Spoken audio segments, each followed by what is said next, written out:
Hello guys, અત્યારે already ready થઈ જ ગઈ છું અને આ તરફ ચશ્મા પણ ચડાવી લીધા છે. નહીં તો ગમે ત્યાં જાઉં રિટર્ન થાઉં ત્યાં સુધીમાં માથું દુખી જાય. નીકળી ગયા હતા રેડી થઈને, અત્યારે રસ્તામાં માટીના વાસણવાળો દેખાઈ ગયો. મને લેવાની ઈચ્છા હતી બટ જ્યાં જવાનું હતું ત્યાં જોડે તો ન લઈ જવાય.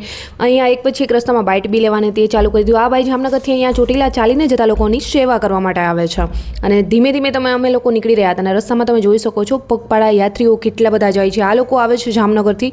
અમને આમના ગ્રુપમાં આ બાને તમે જોઈ શકો છો કેટલા એઝેબલ છે, જે જામનગરથી ચાલીને ચોટીલા આવે છે. વાહ, શું એનર્જી છે બાની પણ. અને આ લોકો બધા જોકે રાજકોટથી તો નથી આવતા, બહુ દૂર દૂરની જગ્યાએથી આવે છે. અલગ અલગ જ્યારે બધાની બાઇટ લીધી ત્યારે ખબર પડી ચોટીલા પહોંચ્યા તો ભયંકર ભીડ, અને અમે પણ ધીમે ધીમે ચડવાનું ચાલુ કરી જ દીધું હતું. અને અત્યારે જો ધીમે ધીમે નહીં, મેં તો બહુ સ્પીડમાં ચડી રહી છું. મેં સ્પીડમાં નહીં, મારો વિડીયો સ્પીડમાં ચાલી રહ્યો છે. અને અત્યારે અહીંયા છે બહુ ભીડના લીધે ગરમી પણ એટલી થાય છે અને થાકના લીધે શ્વાસ પણ ચડે છે. પરંતુ ઉપર તો ચડવું જ પડશે. અને રસ્તામાં છે એક પછી એક વિડીયો શૂટ કરવાના ચાલુ કર્યા અને ત્યાર પછી એક લોકોની બાઇટ લેવાની હતી તો આજે કોઈને પૂછવું નહોતું પડતું.